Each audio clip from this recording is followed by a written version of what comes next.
Hello दोस्तों, कैसे हैं आप सब। उम्मीद है आप सब अच्छे होंगे।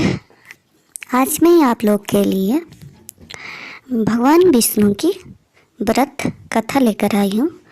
जो कि आप व्रत रखते हैं तो ये कहानी आपको ज़रूर सुननी चाहिए। अगर नहीं भी रखते हैं तो भगवान जी की कहानियाँ ज़रूर सुननी चाहिए आप लोग की। तो चलिए आज मैं विष्णु भगवान की कहानी शुरू करती हूँ। एक समय की बात है जब ऋषि मुनियों ने यह जानने का निर्णय लिया कि त्रिदेवों यानी ब्रह्मा, विष्णु और महेश में सबसे सर्वश्रेष्ठ कौन है। इस बात का पता लगाने की जिम्मेदारी भृगु ऋषि को दी गई। भृगु ऋषि इस बात का पता लगाने के लिए सबसे पहले ब्रह्मा लोक गए और वहां पहुंचकर ब्रह्मा देव की परीक्षा लेने लगे। उन्होंने सीधे क्रोध में पूछा, आपने मुझे प्रणाम क्यों नहीं किया। यह सुनते ही ब्रह्मा देव को गुस्सा आ गया। उन्होंने झल्लाते हुए पूछा, क्या एक पुत्र अपने पिता से श्रेष्ठ हो गया है जो उसे मुझे प्रणाम करना होगा।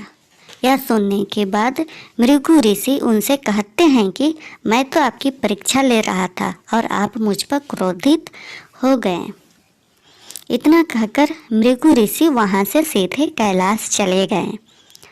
वहाँ जाकर वो नंदी से कहते हैं कि मुझे शिव जी से मिलना है। नंदी ने ऋषि को जवाब देते हुए कहा, मैं भगवान शिव का ध्यान भंग नहीं कर सकता। ऐसा करने पर भोलेनाथ क्रोधित होंगे। नंदी का जवाब सुनकर भृगु ऋषि खुद ही शिव जी के ध्यान को भंग कर देते हैं। शिव जी का ध्यान भंग होने पर वो भी गुस्सा करते हुए भृगु ऋषि को भस्म करने की बात कहते हैं।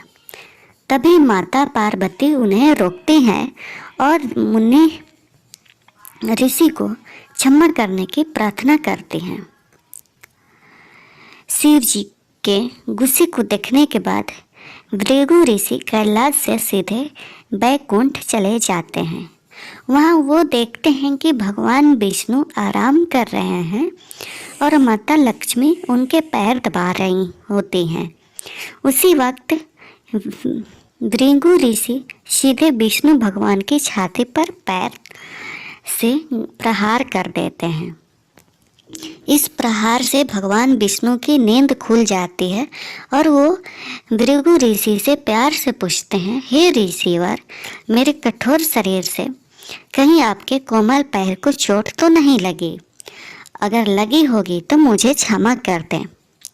यह सुनते ही ऋषि प्रसन्न हो जाते हैं और समझ जाते हैं कि भगवान विष्णु ही त्रिदेवों में सर्वश्रेष्ठ हैं। माँ लक्ष्मी भी ये सब होते हुए देखती हैं। वो गुस्से से कहती हैं, नाथ, उन्होंने आपके पैर से मारा और आप इस तरह प्रेम भाव दिखा रहे हैं। क्रोध में वो भगवान विष्णु को छोड़कर बैकुंठ से सीधे धरती चली जाती हैं और महाराष्ट्र के कोल्हापुर में रहने लगती हैं। माता लक्ष्मी के बैकुंठ छोड़कर चले जाने पर भगवान विष्णु को लगता है कि उनका सम्मान और संपत्ति नष्ट हो गई है। इसी वजह से उनका मन काफ़ी अशांत रहने लगा। फिर वो माता लक्ष्मी की तलाश में धरती पर चले जाते हैं। धरती पर जाकर भगवान विष्णु श्रीनिवास नामक व्यक्ति बनकर माता लक्ष्मी को ढूंढने लगते हैं। माता लक्ष्मी को ढूंढते वो वेंकटचल पर्वत क्षेत्र में स्थित बकुला माई के आश्रम पहुंच जाते हैं। वहां बकुला माई ने उनका आदर पूर्वक स्वागत किया और उन्हें आश्रम में ही रहने के लिए कहा। उस आश्रम में भगवान आराम से श्रीनिवास बनकर रहने लगे। कुछ दिन बाद वहाँ एक हाथी आ जाता है जो सबको परेशान करता है। यह देखकर ऋषि निवास धनुष बाण लेकर हाथी की ओर दौड़ते हैं। उन्हें आता देख हाथी डरकर घने जंगल में भाग जाता है। श्रीनिवास उस हाथी का पीछा करते हुए थककर एक सरोवर के पास पेड़ की छाया में आराम करने लगते हैं और कुछ ही देर में उन्हें नींद आ जाती है। नींद में वो कुछ युवतियों का स्वर सुनते हैं जिससे उनकी नींद टूटती है। आंखें खोलते ही वो खुद को 5-6 युवतियों से घिरा पाते हैं। युवतियां श्रीनिवास को डांटते हुए बोलती हैं कि यह राजकुमारी पद्मावती का उपवन है और इस क्षेत्र में पुरुषों का आना एकदम मना है। यहाँ तुम कैसे और किस लिए आए हो? श्रीनिवास जवाब दे ही रहे थे कि तभी उनकी नज़र वृक्ष के पीछे से झांकती राजकुमारी पद्मावती पर पड़ी। वो उसे देखते ही रह गए। कुछ देर में वो युवतियों को बताते हैं कि मैं एक हाथी का पीछा करते हुए यहाँ पहुँचा हूँ। मुझे बिल्कुल भी नहीं पता कि यहाँ पुरुषों का आना मना है। मुझे क्षमा कर दें। इतना कहकर वो बकुला माई के आश्रम लौट जाते हैं। आश्रम लौटने के बाद श्रीनिवास का किसी भी काम में मन नहीं लगता। तब एक दिन बकुला माई उनसे उनकी उदासी की वजह पूछती हैं। उदास होकर श्रीनिवास पद्मावती के बारे में उन्हें बताते हैं और कहते हैं कि मैं उसके बिना नहीं रह पाऊंगा। बकुला माई उन्हें कहती है कि ऐसा सपना न देखिए जो पूरा न हो सके। वह एक प्रतापी राजा चोल नरेश आकाश राज की बेटी है और आप एक आश्रम में रहने वाले कुल और गोत्रहीन युवक हैं। कुछ देर सोचने के बाद श्रीनिवास कहते हैं कि माँ, एक तरीका है, बस आपको मेरा साथ देना होगा। बकुला माई श्रीनिवास का प्यार देखकर हाँ कह देती हैं। दूसरे दिन श्रीनिवास ज्योतिष विद्या में निपुण और औरत का वेश धारण करके राजा आकाश के नगर नारायणपुर पहुँचते हैं। उनकी विद्या की वजह से हर तरफ उनकी चर्चा होने लगती है। चर्चा होते होते एक दिन राजा ने उन्हें अपनी बेटी पद्मावती का हाथ देखने के लिए श्रीनिवास को अपने महल बुलाया। वहां पहुंचकर उन्होंने राजकुमारी के हाथों की रेखा देखी और कहा कि कुछ दिन पहले एक युवक से वन में तुम्हारी मुलाकात हुई। पद्मावती ने जवाब में हाँ कहा। महिला बने श्रीनिवास ने कहा कि उसी युवक के साथ तुम्हारा विवाह होगा। तभी पद्मावती की माँ धरना देवी उनसे पूछती है कि यह कैसे होगा। तब ज्योतिष औरत कहती है कि यह इसके भाग में लिखा है और ग्रह यह कहते हैं कि एक औरत उसके लिए आपकी बेटी का रिश्ता मांगने आएगी। 2 दिन बीतने के बाद बकुला माई एक तपस्विनी बनकर राजमहल गई और अपने युवा पुत्र के लिए पद्मावती के रिश्ते की बात की। तभी राजा आकाश बकुला माई को पहचान जाते हैं और उनसे पूछते हैं कि वह युवक कौन है। बकुला माई उन्हें श्रीनिवास के बारे में बताते हुए कहते हैं कि वह चंद्र वंश में जन्मा हुआ लड़का है जो मेरे आश्रम में रहता है और मुझे माँ मानता है। राजा उनकी बात सुनने के बाद बकुला माई से सोचने के लिए कुछ दिन का समय मांगते हैं। फिर राजा ने अपने राज पुरोहित को बुलाकर इस बारे में चर्चा की। सब कुछ जानने के बाद राज पुरोहित श्रीनिवास के बारे में पता लगाने में जुट जाते हैं। श्रीनिवास के बारे में अच्छे से पता करके वह राजा को कहते हैं कि महाराज, उसमें भगवान विष्णु के समान गुण हैं और आपकी पुत्री लक्ष्मी जैसी है। ऐसे में यह वर आपकी पुत्री के लिए सुयोग्य है। यह सुनकर राजा तुरंत बकुला माई के आश्रम में अपनी स्वीकृति के साथ विवाह की लगन पत्रिका भिजवा देते हैं।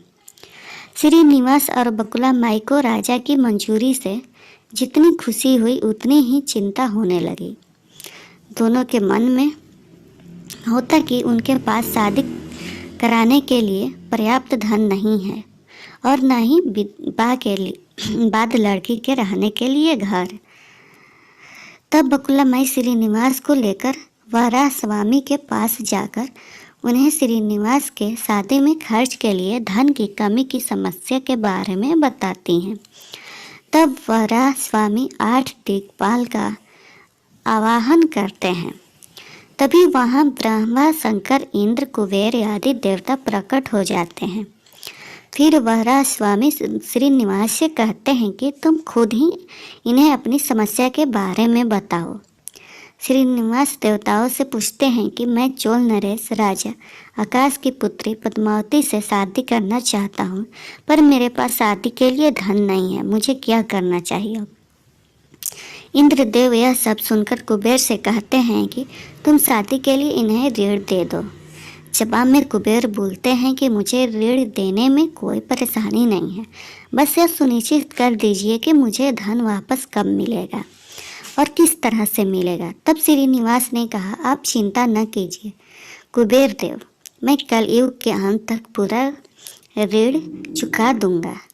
फिर कुबेर ने देवताओं को साक्षी रखकर श्रीनिवास को ऋण दे दिया।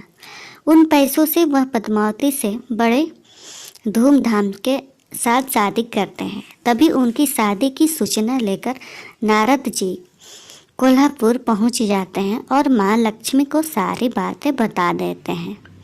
जैसे ही माता लक्ष्मी को पता चलता है कि विष्णु जी ने श्रीनिवास बनकर पद्मावती से शादी करके वेंकटचल पर्वत पर रह रहे हैं, तो वह उदास हो जाती हैं।